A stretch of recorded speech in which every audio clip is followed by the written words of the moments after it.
everyone, my name is Evan and I like to make stop-motion dinosaurs and monsters, and in this YouTube video today, a Hollow Earth monster is now on his way, so it's time to make Titanus Doug, I do say.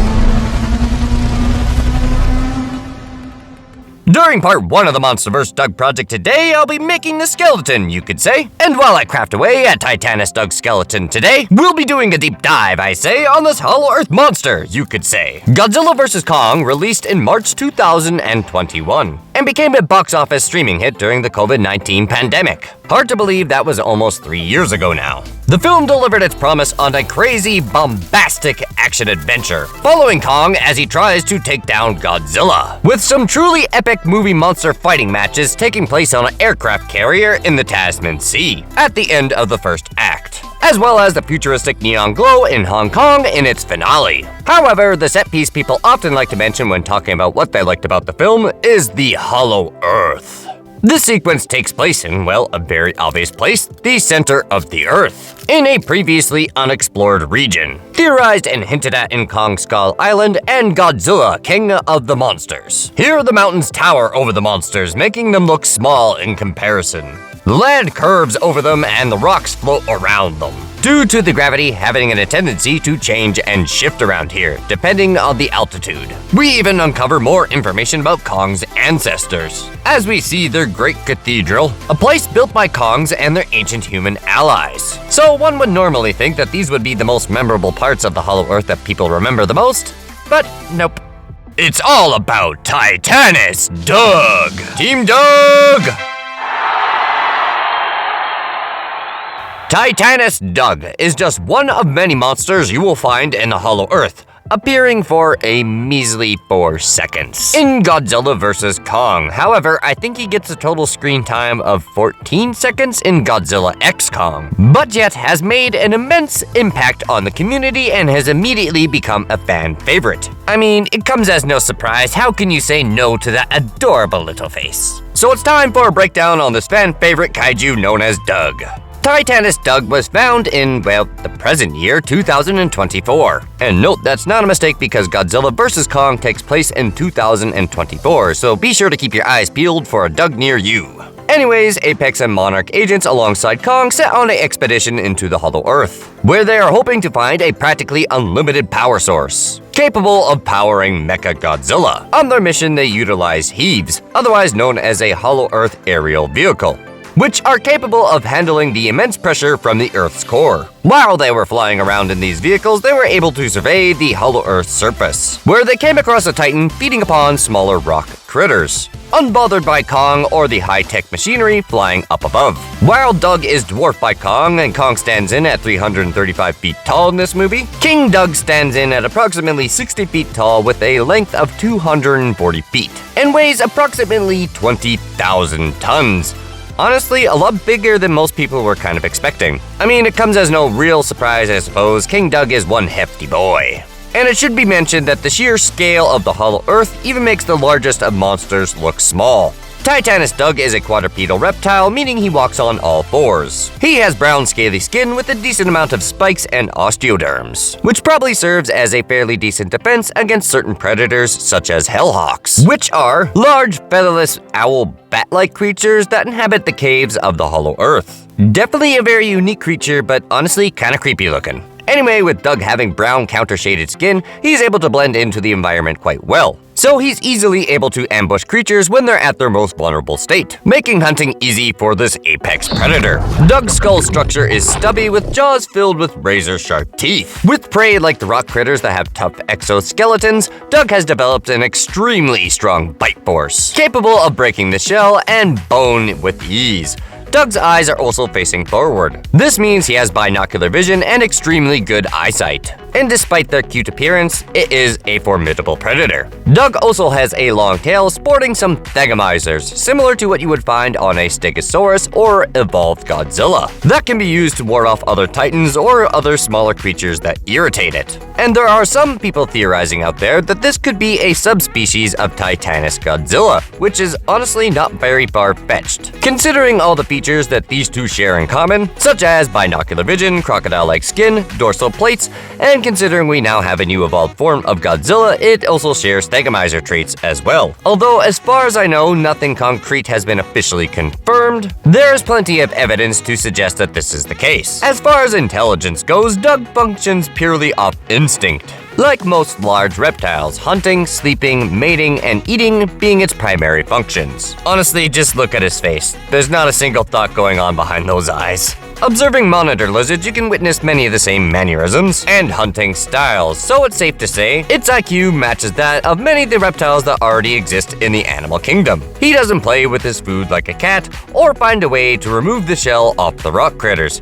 He just swallows them whole, making Doug not very smart, but that's probably one of the most terrifying things of all. Although Komodo dragons, whilst being solitary for most of their lives, have been observed to team up with other members of their species to take down larger prey, such as water buffalo. So this potentially hints at the idea that Titanus Doug teamed up with other photodons to take down even larger titans. So who knows, maybe even thousands or millions of years ago, dozens of these monsters would have been able to take down a Titanus Godzilla. As far as creation of this monster goes, it was brought to life by Matt Alsop and Jared Krzyzewski, the same concept artist that came up with the design for Mechagodzilla in Godzilla vs. Kong. Some clear inspiration was taken from the Komodo dragon, which is a large monitor lizard that inhabits Indonesia, but also another potential inspiration is the Simosuchus, which bears a very similar resemblance to Doug, which is an ancient alligatoroid creature from the late Cretaceous period. It has a scaly appearance with a stubby skull, and it happens to walk on all four legs. Its original concepts show a slightly different creature, one example being a much smaller and leaner, more terrifying looking creature with larger, more pointed spikes as well as two prongs protruding from its tail. Something that can move at a far more agile pace to catch its prey.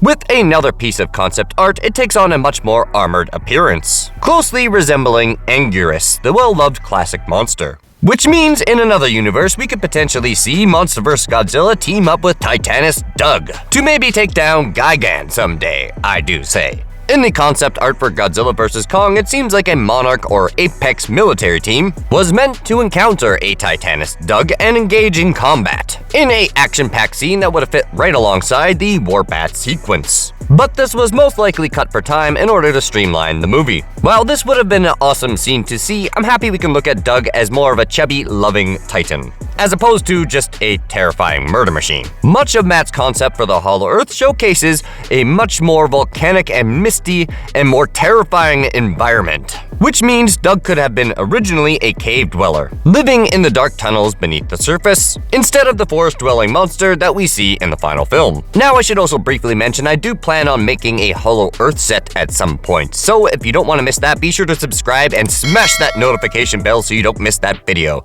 which will be coming in the near future. I'm not sure when, but soon. So, a lot of you who aren't necessarily maybe familiar with the Monsterverse franchise are probably wondering why so many people love this sweet baby boy. Especially when you consider the fact that in his first debut in Godzilla vs. Kong, he was on there for only a measly 4 seconds. Well, it's honestly kind of hard to say why, but personally I think it's because he kind of resembles, well, a lot of household family pets, such as dogs. He personally reminds me of my pug a lot. And with Doug's beady puppy dog eyes, it's probably safe to say it reminded a lot of viewers of their household family pets. I know it definitely did for me. Which could have possibly helped form a connection with the creature that has such a small part in the film. That or they just love seeing new monsters, which I think is also a large part of the concept. And with this creature bearing such a resemblance to Godzilla, people would undeniably become interested. And there are countless videos here on YouTube discussing whether or not Titanus Doug is actually truly related to Godzilla or not, therefore adding more to the household name. Now, about that name. The name Titanus Doug was originally a running joke throughout the Godzilla community, before eventually being adopted by the director. which most definitely helped make it a fan favorite. A very similar thing happened to Behemoth, a mammoth-like titan from Godzilla King of the Monsters. And it doesn't have a very big presence in the film either. But in spite of that, it still has become a fan favorite. So that concludes all the info on Titanus Doug for part 1. So, do you love him for what little presence he has in, well, both films at this point? Or do you just not quite get it? Let me know in the comments below. And if you also enjoyed this video today, be sure to smash that like button as hard as a kaiju, as I like to say, because Titanus Doug will definitely appreciate that, I do say. Your Royal Highness Doug would also appreciate it today if you shared this video so you could bring more awareness to, well, Doug. Because he is, well, popular, but probably not as well known as some of the other monsters from the Monsterverse. And if you just so happen to be new here and made it this far in the video and enjoy this type of content, be sure to subscribe so that way you don't miss a video and have your post notifications turned on. Because unfortunately, statistically speaking, approximately only 10% of you are subscribed and or watching. So your support makes the big difference for this small channel. So be sure to smash all those buttons today so you don't miss a video, I do say. I post daily shorts, usually 1 video per week, and occasional live stream on, well, whatever projects I'm working on. Now it's time for the build rundown on the skeleton for Titanus Doug. So we started things off with a bit of tinfoil and aluminum armature wire. The tinfoil basically serves as a filler to help keep weight down and save on clay. And the armature wire is used for both, well, the skeleton as well as the joints for what parts you want to move. As for the sections that we didn't want to move, we used oven-baked clay, specifically Sculpey, not sponsored, which basically consists of, well, most of this skeleton actually. Basically all the bones, the spikes, skulls, stegomizers, and claws. His teeth are also made of that product as well, but I must admit I accidentally burnt those, so we used a little bit of paint off camera to basically kind of cover up my mistake. Then I also used just a little bit of plasticine clay in some of the joints, you could say, to basically help him stand up today. However, be sure to stay tuned for part 2 because there's definitely a lot more work to be done on this Titanus Doug fun. So one could say there are far more details coming this skeleton's way. Where in part 2, for all of you, I'll be doing a lot of painting, you could say, as well as adding the first layer of clay. I should probably say plasticine clay, which is the one that I use for basically all the details and muscles, you could say. Now, I hope you've enjoyed this video today on a Royal Highness Titanus Doug, I do say. Hey, thanks for sticking around to the very end of the video. Be sure to leave a like if you enjoyed the content, comment below what you think, share with your friends, and perhaps consider subscribing if any. And rate that's enough from me. Till next time, take it easy.